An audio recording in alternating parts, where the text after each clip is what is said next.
And that's another concept. And then we're going to hit geometry problem. This time the geometry itself is hard enough, so it's going to take some time to get used to it. So this trigonometric ratio is about something called right triangle. This is the international symbol of right triangle. You see that there's a triangle and there's a little symbol down there. It's a little square at the corner, right? That's the international symbol for 90 degree. Triangle with one of the angles 90 degree. The name for that is right triangle.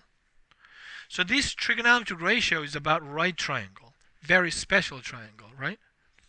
Who knows any theorem about this right triangle? There are some internationally renowned theorem. What was it? Pythagorean theorem, right? This is very, very important. It goes all the way to the idea, all the way it goes to the theory of the general relativity. This theme behind this thing is of that importance. Then later on, just like we generalize notion of angle, we're going to generalize this trigonometric ratio to trigonometric functions of, this is particularly all angles. The book doesn't say all angles, but I'm emphasizing it here. You have to understand angle in generality and all angle emphasize. That angle we studied here in this sense, the beginning of this course, right? Going this way, 720 degree, that's the angle I'm talking about. So we generalize like this to take care of general situations such as, what is the general situation? All triangles. What was this triangle here? Right triangle. So we can apply theory to all triangle and eventually motion. This trigonometric function will be used to describe and model motion, right? This motion is a vibration motion, right? And in a microscopic level of physics and understanding this physical world, that vibration is a key. And how do we mathematically understand a vibration? Is this trigonometric function. This is a fundamental building blocks. You will eventually describe all vibration. That's some fancy theorem you're going to learn in higher mathematics. Because of that, this trigonometric function we're going to be staring at here is going to be utmost importance of fundamental building blocks in tiny level of a physical world. All right? So the laws associated to that one is not like series of a hurdle you went through to graduate. It is utmost importance of understanding the physical world. So if you took this Newton's universal gravitation law, it's an important saying. There's some, we better get used to that shape. It's like that. Laws that comes with this one is of that much of importance. It's just not some math formula that you'll be tested with how smart you are. That's not it. This is very, very important formula. All right, that's where we headed. For now, we're going to focus on this trigonometric ratio. Once you understand that, and we'd like to generalize it. So here's one warning here. This generalization, I'm going to ask you to kind of memorize and this trigonometric functions of all angles, and I'll give you a little quiz on that one. Like I gave you 5 minutes at the beginning of the class, and you get some points out of that. But for some reason, students just stick to the same old definition they learned in high school, and they tend to write down this trigonometric ratio as a definition of a trigonometric function of all angles, and failing to getting full credit in that quiz. So statistically, for some reason, 1/3 of students just ignore and just write down the definition of this one. So whenever I enter this one, I'll give you a boxed item and try to get every attention you got. This is it. This is a verbatim what you have to write it down. But I'll try that again to break that variable 1/3 margin. But you will definitely see that's coming. All right. But right now we're gonna focus on trigonometric ratios. All right. So there's a right triangle. Let me just give you a little theoretical background and explanation on how this thing works. Back then, and there's something called plane geometry, and there's Euclid axiom and things like that. It's very complicated. But later, and they put everything into something called coordinate geometry. All right? coordinate geometry. So rather than looking at lines and points, you put everything into xy coordinate geometry and deal with the number in x and y and use algebra. And it became the most powerful method as far as I know. It happened in that revolution began around the time of Pierre of Descartes. So that's why we call the xy plane the Cartesian coordinate plane and things like that. So that's the point where everything is turned into an algebra, and then that's the best way to do things. All right, that's what we're going to do, just to explain. So here is the right triangle, and here's right triangle there, and I'm going to label it A and B and C. This capital A, B, C is not a number, it's just a name for a position in there, right? And you kind of know this is turnaround is relative information is the same. This is a convention of how you label the sides. At this point, the book might ignore in that chapter 6.2 something, but eventually they're going to follow in the book. They're going to follow by the following convention. A is there, vertex, opposite side. You agree? These are the two adjacent side. That's the opposite side right here. That is labeled by little a. The same letter in the different case. How about this guy? Lowercase b, and this one here, lowercase c. Just to distinguish, I'm going to put this hook. That's a capital C and a little c there. We have a tendency to put the c in the hypotenuse over there, but it's different. You get used to it, right? This is relative location. So that's that, and then there's famous theorem, right? What is that famous theorem again? B squared equals a squared plus c squared. Not a squared plus c squared. It's labeled different, right? But we're going to put this in what? XY coordinate system. And there are many ways to do that, but here is, and you're going to see that a lot, even to the end of the semester. From now on, keep things embedded into XY coordinate plane. It's an important idea. And here's the simplest way to do that. I'm going to put A there, and B there, and C there. Does that make sense? There's XY plane. We put that embedded in the simplest way like this. We have already labeled this thing. So I want someone to come up with the coordinate of B. These are all little lowercase a positive number. Use those little positive numbers, lowercases, to come up with the coordinate of this point B, which is in the positive x-axis and on the x-axis. So what's the easy part? Which coordinate is easy? X coordinate or y coordinate? Y coordinate seems even simpler. Y coordinate here is a 0, isn't it? Yeah. How about x coordinate? Answer is not B, right? It's a length of this one here. I think this is how much you go toward to the right x unit. How many units go to the right? C units here, right? You see that C units? So that's going to be C comma 0. How about this point C? Who wants to come up with that? None of these coordinates are 0 this time, right? But one coordinate is already figured out. It's the same vertical line, the same x coordinate there, right? So what is that? Little c. That's the same x coordinate right there. How about y coordinate? Little a. That's the height that's in there. All right, what about this one? Easiest one, the point A, 0 comma 0. Now you have these points, and this is the way of embedding things, all right? So what I'm going to do is that I'm going to put this one here, I'm going to call C prime, exactly in the midpoint right there. You know midpoint? Yeah. Anybody remember formula of a midpoint? If I give you 2 points in XY plane, just right in the middle, what is the formula of that thing? And you know there is a formula, midpoint formula, right? If you go down that much of a detail, you're going to spend a whole lot of time on that. So let me just say that. There's midpoint formula. You can figure that out, right? How about this guy here, midpoint? That's a lot easier. Half of C, right? Just a midpoint. I'm going to call that, well, this, I don't know. What was a good name of the vertex in here? AC, I think it's right. B prime is correct. All right? Okay. Then I'm going to use this dotted line there to create another triangle.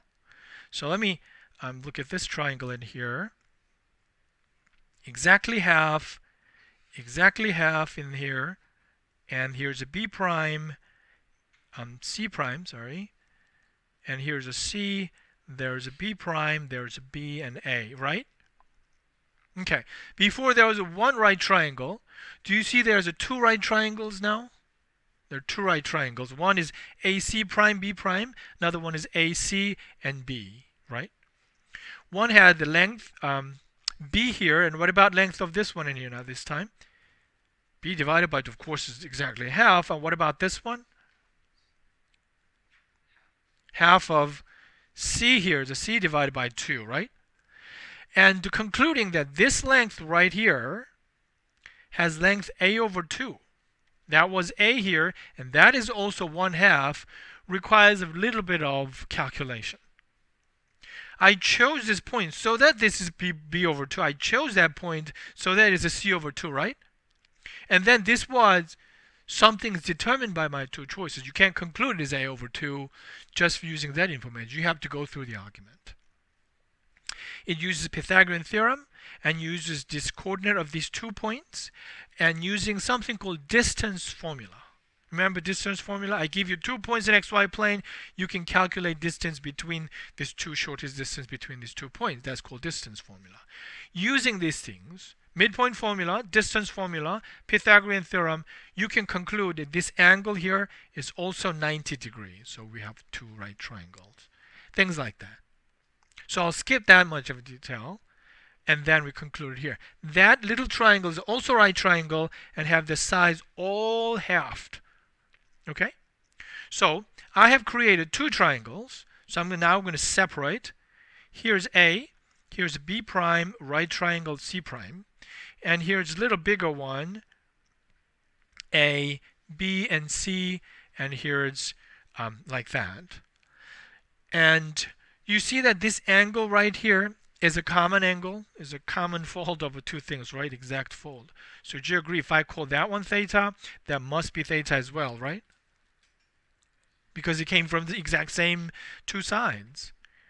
How about the other one in here? Who can come up with the other one in here? This is 90 degree theta. What is the sum of inner angle of the triangles? All 180, right? So we use 90 there. We're left with a 90. So that must be 90 degree minus theta. If it's in degree, right? How about this guy here? This one is slightly different or the same? Exactly the same. Same adds up to same 180. So it's 90 minus theta. So these 2 triangles, different size, but these 3 angles match exactly perfect, right? Does anybody know the name of this relationship of these 2 triangles?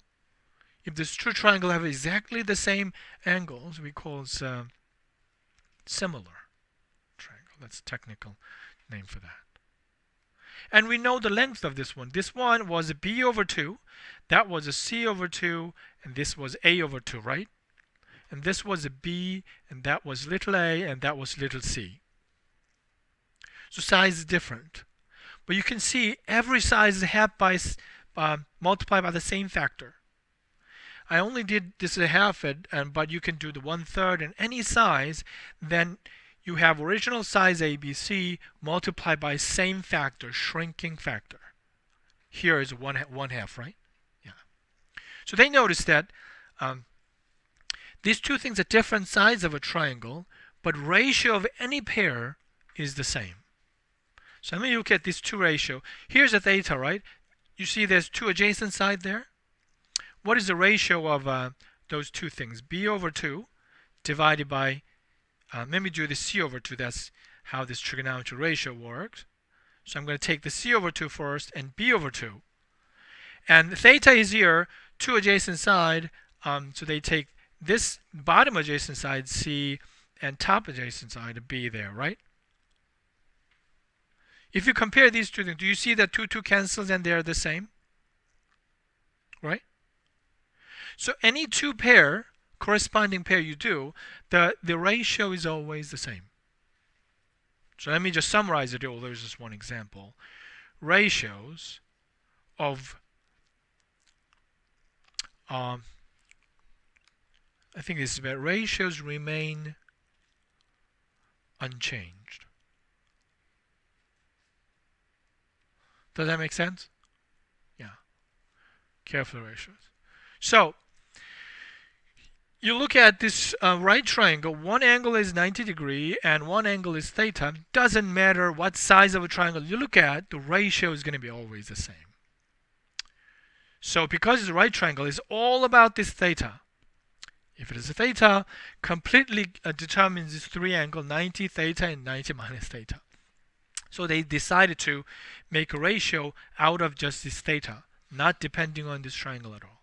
So if it has the same theta, whatever ratio information can be applied to the bigger triangle and smaller triangle, and that's all the same, and that gives you incredible power of measuring things and things like that. So here is a trigonometric ratio that you have to memorize.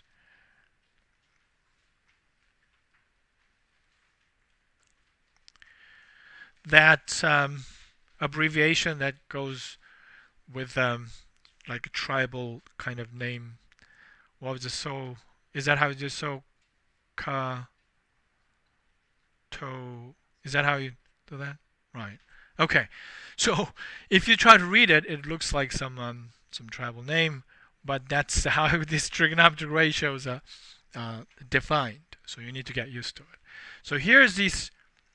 So I'm trying to challenge you with a different orientation because that's how it's gonna work. Now this is a right triangle, right? Rotated.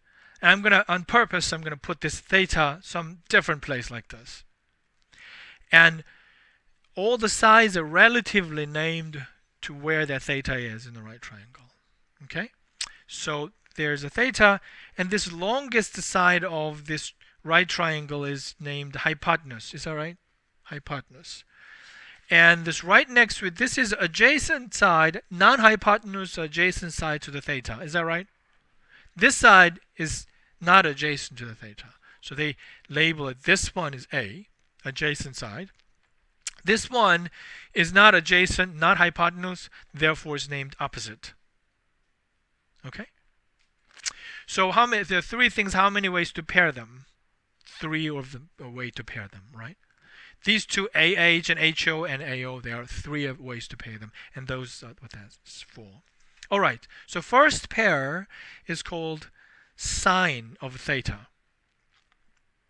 Sine is a name of ratio, and we are attaching it here. Theta is an angle in degree at this point. What is this ratio? This ratio is, so it means opposite divided by hypotenuse. That's what they decided to go about. Opposite divided by hypotenuse. All right, where's opposite? Opposite is across there. Hypotenuse is longest side. This ratio is going to call sine theta. It doesn't matter how big this triangle is. As long as that's the same theta, this ratio will be the same for all the triangle with that theta in there. So let's apply the same principles. What is a cosine theta? So CAH, ka, is a cosine will be ratio. Theta is at adjacent, right? Adjacent is this side in here. So adjacent divided by hypotenuse. That's the second pair they're considering. Okay? What is the last one? It's called tangent, theta. What does it say? Toa is an opposite divided by adjacent. So opposite side is here. Adjacent is there. Okay, so remember there are three ways to pair the three sides, and those are named the sine and cosine and tangent. But you can take the reciprocals, right? Reciprocals. Anybody know the names of the reciprocals of not opposite divided by hypotenuse, but hypotenuse divided by opposite? Those are called cosecant. Theta is hypotenuse divided by opposite, right? What about the reciprocal of cosine? Is a secant, yeah. Secant, hypotenuse divided by adjacent. How about the reciprocal of tangent? It's called cotangent. Adjacent divided by opposite. Okay? Those ratios is there. and calculator has this one. And this relationship between this one is reciprocal, right? Okay? So at this point, please remember, reciprocal is not the same as inverse. You will learn inverse, and again, about 1/3 of the students mix up with the reciprocal and inverse. They like it because it's the misleading notation, right? That's why they invented this notation. Inverse notation is different from reciprocal, so that's why they have this notation, right? Right now is reciprocal, the simple algebraic manipulation. That's what that is. All right. So here's an example. Find the 6 trigonometric ratios of the angle theta in figure 3. So they gave you 3, 2, and root 5, tilted a little bit, and put theta in somewhere, right? Do you know what the theta is? How many, the degree, in degree? I don't know, right? But you can imagine if you construct a triangle like that, then there will be some angle formed in there, right? One question arises here. This 3, 2, root 5 may make a triangle, but is that really a perfect right triangle? That's one question. How do you test this is a right triangle?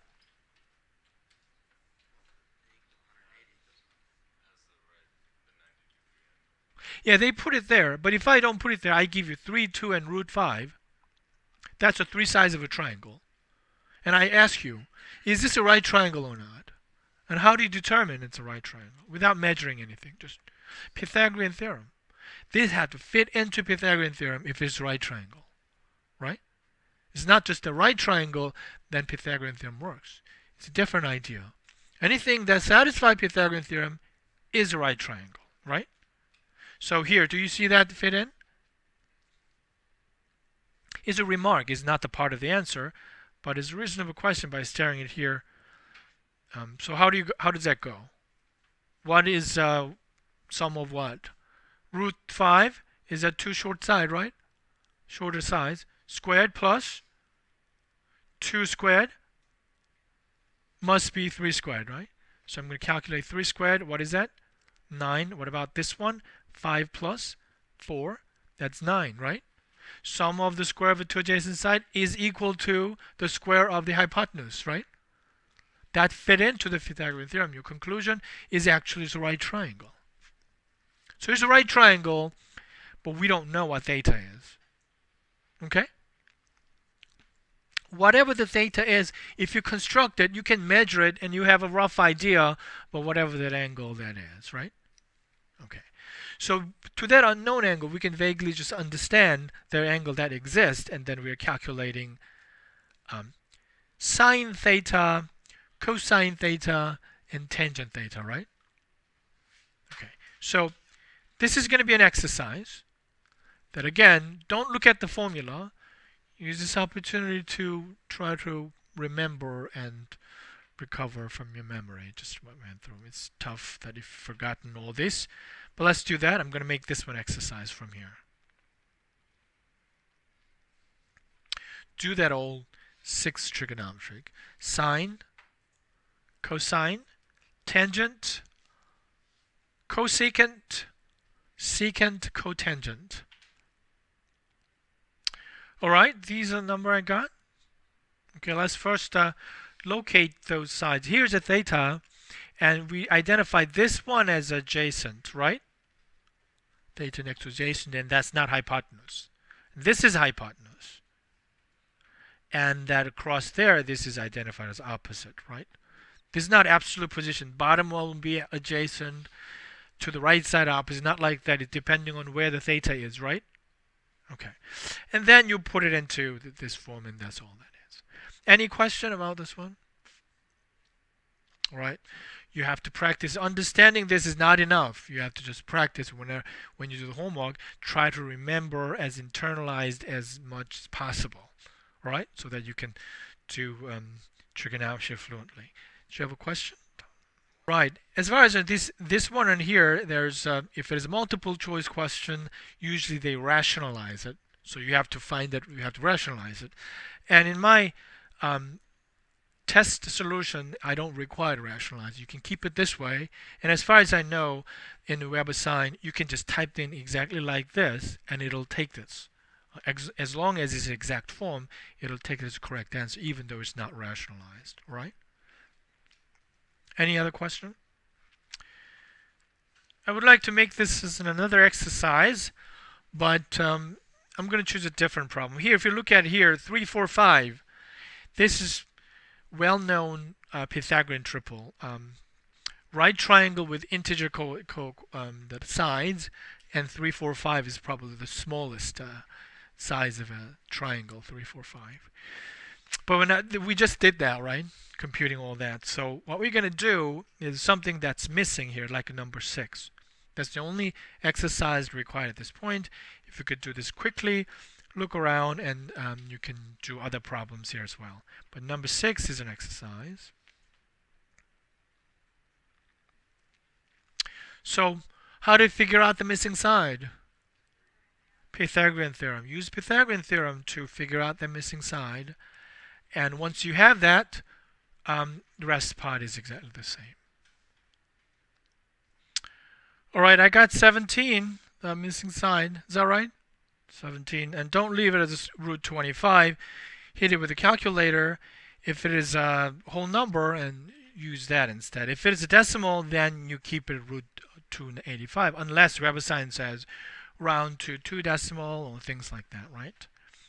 All right. If I want it exactly like this in the test, I will say exact value, then you have to compute an exact. Otherwise, you can always do the decimal numbers. Any question about example 6? That's trigonometric ratio. Yet we don't know what that theta is yet, right? But if you really carefully construct it, protractor, you can measure it roughly. But we can use a calculator, and I'll introduce later to get this one and very precise value later on. So let me introduce this special triangle.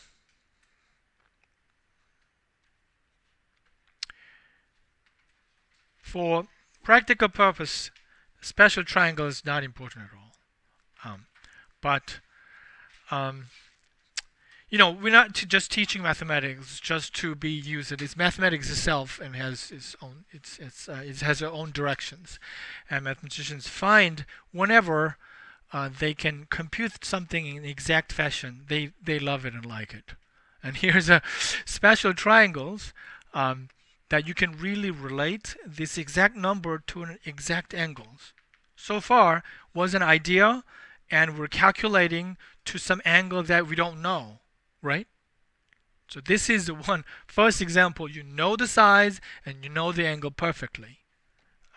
Again, with a calculator, this plays no important role at all in applying mathematics, but it became the part of this curriculum, and you will have to deal with the WebAssign problem. And I will use this special triangle. So I'm asking you to memorize this special triangle. I'll give you some idea to how to memorize this one. Okay?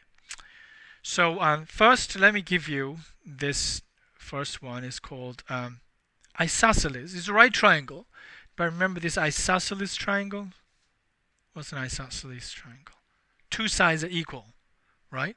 Hypotenuse is longer, so the other two sides must be equal. What is a special property in terms of angles of isosceles triangle? Two angles there is the same. Right, these two angles must add up to 90 degrees, so that 90 makes up 180 degrees. So what would be the two sides of angle in here? 45. That's easy. Now we're staring at a triangle, knowing that what that angle is, right? So the size of a triangle doesn't matter. Whatever you look at, those ratio is going to turn out the same, right? So let's just put some numbers around here. Simplest number that you want to put, right? Not 0, but what is the next simplest number? 1, right? So if I put 1 in here, and it's going to determine all the other thing. What about the other side in here? Who has an idea about the other side? It's 1 because isosceles triangle, the two is the same. One side is missing, and we know how to figure out that, right? So let's do that Pythagorean theorem in your mind. What do you get? Not 2, not 1. square root of 2, right? You have to put the square root. 1 squared plus 1 squared square root. So is that root 2? Is that right? Right. Root of 1 plus 1 is not root of 1 plus root of 1. You can't split it like that. So you have to calculate like that. Now we know angle in exact way. Now we know all the sides in exact way, right? So you can calculate all those trigonometric ratios, right? So let's write down just 3 of them. So what is sine of 45?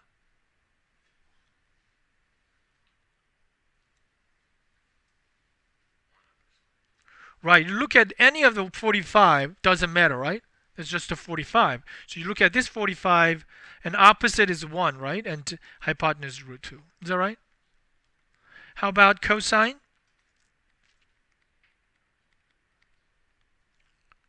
Adjacent is again 1, and hypotenuse is root 2, right?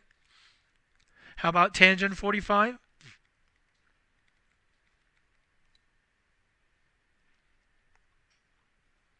One divided by 1, it's a 1. So those are the values. Of course, the reciprocal is the same. All right? Isosceles triangle. So nice symmetry, so that we can do something about that, right? There's another triangle with a nice symmetry.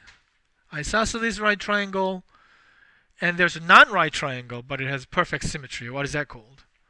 Equilateral triangle, right? So what does that mean, equilateral triangle? What property does it have? All sides are equal. So here, and there, I sketched it like this.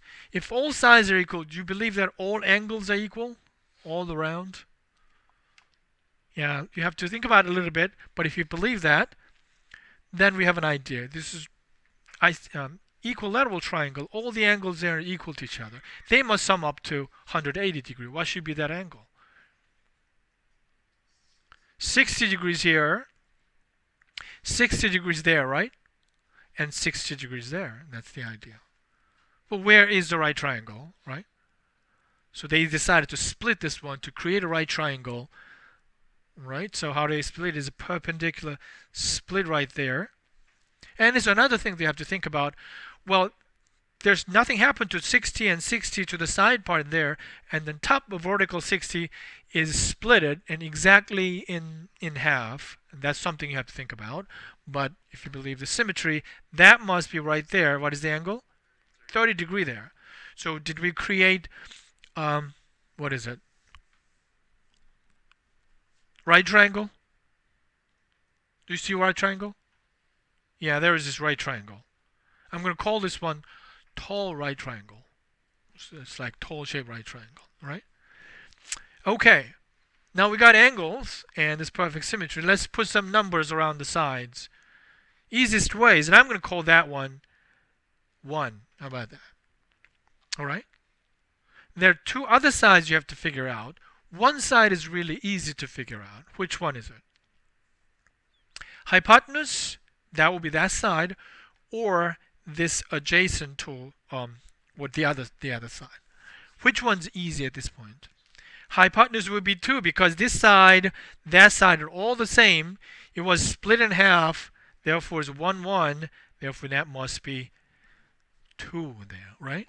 So we got 2 sides, right triangle, and you can figure this one out, right? So who knows what that one is? Can somebody do that in your head? What is that side right there?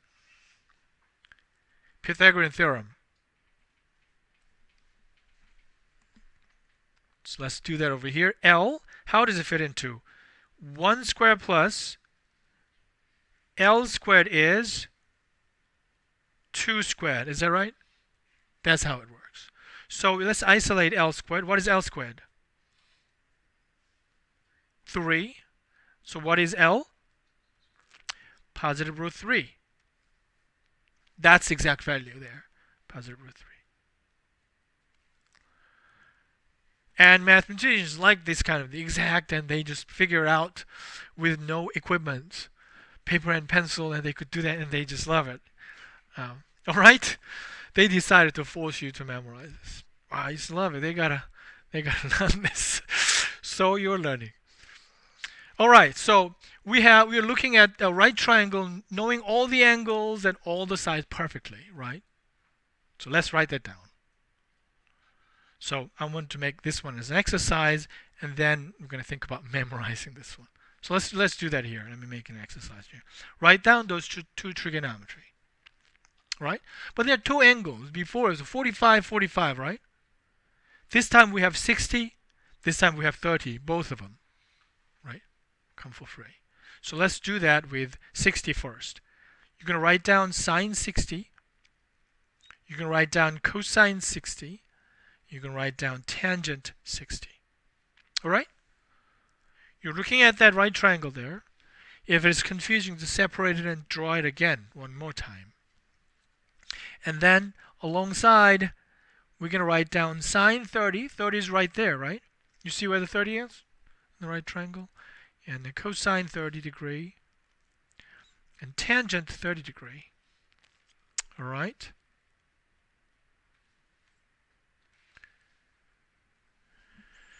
Now, when you continue to a calculus course, and lots of exercise in the calculus problem actually is asking compute this and that and 45 degree and expecting you to actually come up with this exact values.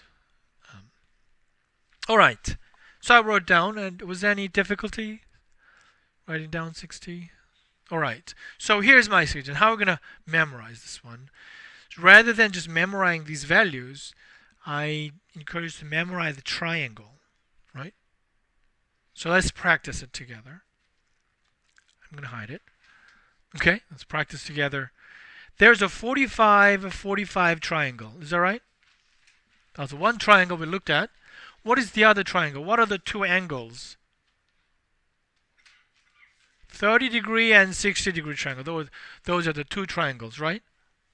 Okay, so if you spread the number correctly around the side, and you know how to calculate it, right? So let's sketch a 45. How do you sketch a 45? Just roughly like this, right? 45. And I'm not even writing down 45. Try to minimize these things to write down when you memorize. So what are the numbers? What are the sides? Don't do any Pythagorean theorem. Try to remember those three numbers that spread around the sides of this triangle. What were those? I used 1 here, right? What was the other one? Root 2. So if you can memorize that, then you know, cosine 45, sine 45, this picture in your mind, you know, fall out quickly. Let's try the other one. I call it a tall triangle, right? So you're going to sketch it, exaggerate like this, tall like this. Does it look like tall? All right. You know where 60 and 30 is. Obvious because of the exaggerated shape, right? 60 is down there and 30 is up there. Now, what are those two numbers? There is always one. Of course, we chose the shortest one to be 1, right? And Mr. Moore told us that the easiest one, well, what was the easiest one? 2 up there, right? And what was the other one? Root 3. So 1 root 3, 2, 1 root 2. And going through the exercises, and hope you end up memorizing these triple number, also, you know, associated with this thing. Later we'll be able to calculate 15 degree and 75 degree and session 3 along by that time. But you know, you're not going to require to memorize them. But this one showed up a lot in many calculus textbook and expecting you to actually know these values. So in the test you might have to deal with that. But that's not the real reason. We're just realizing this, putting it out there is this neat calculation, and they want you to get used to it. All right. Once you've written down, and you can quickly picture, hey, there's a cosine 45 and sine 45 and things like that. All right. What are those two triangles called? Special triangles, right? Whenever we're talking about 30 degrees, 60 and 45 degree, Weber's, I'm probably expecting you to do this exact calculation, not decimal calculation. Okay? All right. All right, let's do this problem together. Example, and solve triangle ABC shown in figure 7 in here. What they mean by solving a triangle, figure out all 3 sides and all angles. That's what they want us to do. Okay? Think about computing the size is easy, or computing all this angle is easy, this part. What do you think? Angle's easy, right? We already looked at 30-degree, and there's a 90-degree. So what is the other one? It's a 60-degree. All right? So we figured out all the angles. Now we're going for all three sides, right? If you have two sides known in a right triangle, Pythagorean theorem, boom, right? But there are two sides unknown, correct? Therefore, you can't use a Pythagorean right at this point. So what we use is a trigonometric ratio. Okay? So let's consider three major trigonometric ratios. First, sine, right? Sine 30 is there. We know sine 30. How do we know sine 30?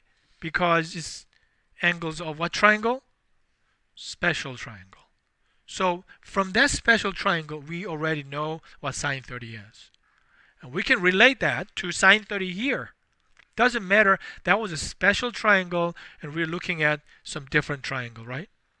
But the ratio is going to be the same. That's the idea. So recall sine 30.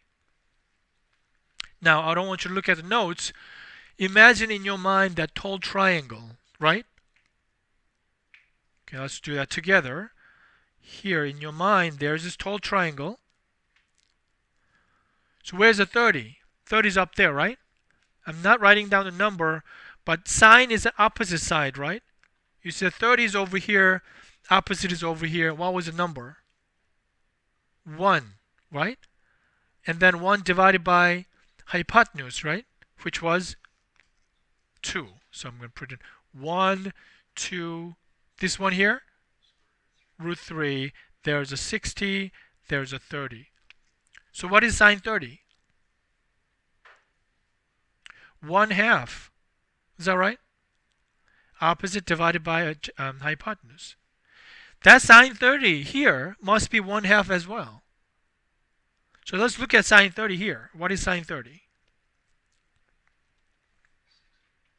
Right, B is here, right? And not A is just opposite. Over 12, and that these two must be equal to each other, correct? So you're going to set equal to each other. So A over 12 is 1/2. Is that right? Therefore, you can figure out A in here. It's algebraic way. What is A? 12 times 1/2, which is 6. Okay? This is the algebraic way to approach it. If numbers are simple, maybe you can juggle in your head, but that's not what I want to see in my test, right? You be able to write down algebraic calculation and communicate with me that you do things correctly. Think about it. Whenever numbers are complicated, this will take care of it correctly, right? The numbers are easy for you to calculate easily, right? So do not try to skip these steps. All right, any question? Now let's go for B. There are two ways to do it. Either you use a Pythagorean theorem, or just keep hitting around with other trigonometry and be able to solve it. I'll prefer playing with other trigonometric ratios. So that's your exercise. All right, I got 6 times root 3, right? So since this is root 3 float around, and doing algebraically and carefully is probably a better way than just juggling in your head. Is that all right? Now go back to whenever you've finished a problem, always go back to the statement of the problem and figure out if you have answered everything. Okay? And make sure in your test especially, organize the answer clearly, not only just the process, so that I see what your conclusion is. You can't claim that I wrote down everything, therefore I answered it, and you have to clearly answer what is asked in the test. All right? So that's the answer. All the sides and all the angles clearly clarified. Any question about this problem? This is about special angle triangle problem. All right. I'll do 15 and you'll do 16, right? Let's do this problem 15 first together. All right. So you recognize 36 never is in our short list of special triangles, right? It's not in our list. So this type of problem, anything the angle is not 45 degree or related to 30 and 60 degree when we enter general angle, we have to rely on a calculator. Okay? So there's no way you're going to get like root something and in here it's going to be decimal numbers all the time. So let's do that, number 15. They ask us to compute x. They can ask us to compute hypotenuse, know that thing, but here they asked x. But what we know is a 36, and also 12 is given, right? So there's angle, and there are two sides there. So relative to 36, these are opposite and adjacent. Is that right? Hypotenuse is not involved. Three of the trigonometry, which one involves these two sides? Tangent. All right? Tangent involves these two, opposite and adjacent. So consider tangent 36 degree. Calculator will compute this one for you. But here in this triangle shape in here, what is this supposed to be? Opposite, right? Which is 12 divided by adjacent, which is unknown x, right? If you replace that 36 with a number you get from calculator, and you can solve this equation. But first, I'm going to do this algebraic manipulation first. How do you solve this thing for x? Right. So that's the answer, but let me do this step by step. First, you multiply x. Tangent to 36 degree is 12. You see that? You got to put that x in the non-denominator position. Then you want to isolate x by dividing 36, tangent 36, right? So you go x equals 12 divided by tangent 36. Some people find that doing this algebra is more uncomfortable than turning into a number. However you do it, it's fine. But to me, if you organize it like this and turn it into a decimal later, is actually easier in terms of typing things in and calculate things like that. So you go to this stage and use a calculator to get this number. All right? So it's 12 divided by tangent of 36. And your calculator usually have these two different modes, radian mode and degree mode. And in this course, you have to be absolutely your own responsibility. And I'm going to remind you in the test, make sure you have degree and the radian. Always be aware when you're using a calculator. I gave you 36, they gave you 36 degree. Your calculator must be in the degree mode to correctly compute this tangent 36. All right? So have a habit of always thinking about degree or radian before you hit any of this trigonometry functions in your calculator. So let me first, you can do all these things in the calculator, but just to write it down here, can I get tangent 36 value first down to 4 decimal places? I'm sure it's less than 1. Can somebody tell me value of a tangent 36? If not, 265. Everybody agree? That? So if you actually divide and put it in, and this is not exact, right? It's not exact, so let me use a correct notation here. At this stage, it becomes approximate, because tangent 36 is not exactly like this approximate value. And here again, we're approximating, and what is actually this ratio, 12 divided by 0.7265?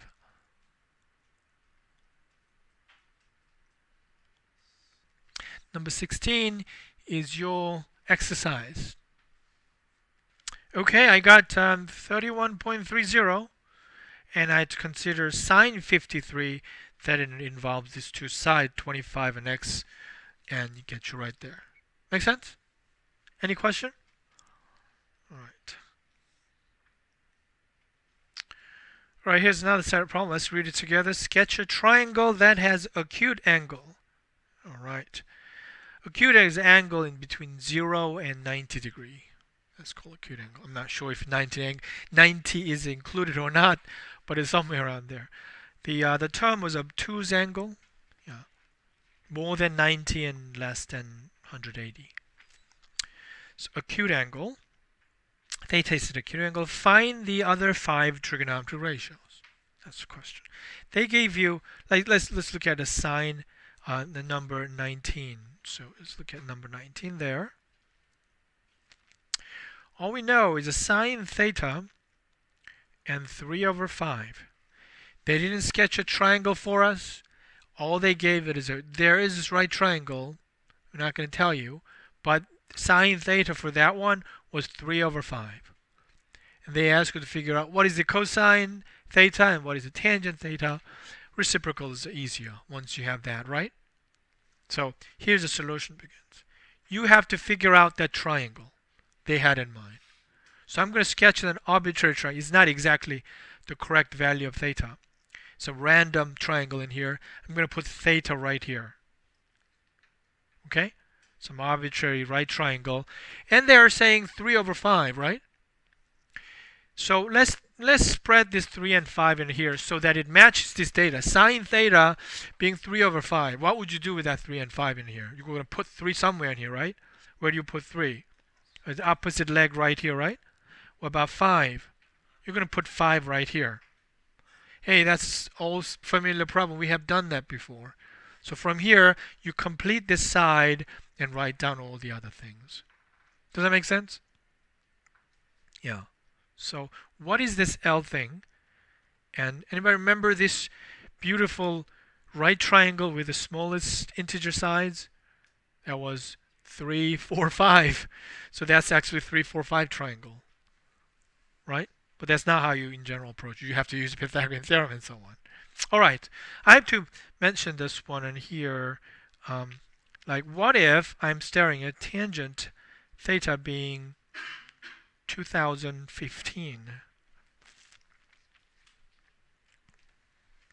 Let me not exaggerate. Let me just use 15, not 2015. I'm looking at 15, and they're asking you to figure out cosine theta and sine theta, right?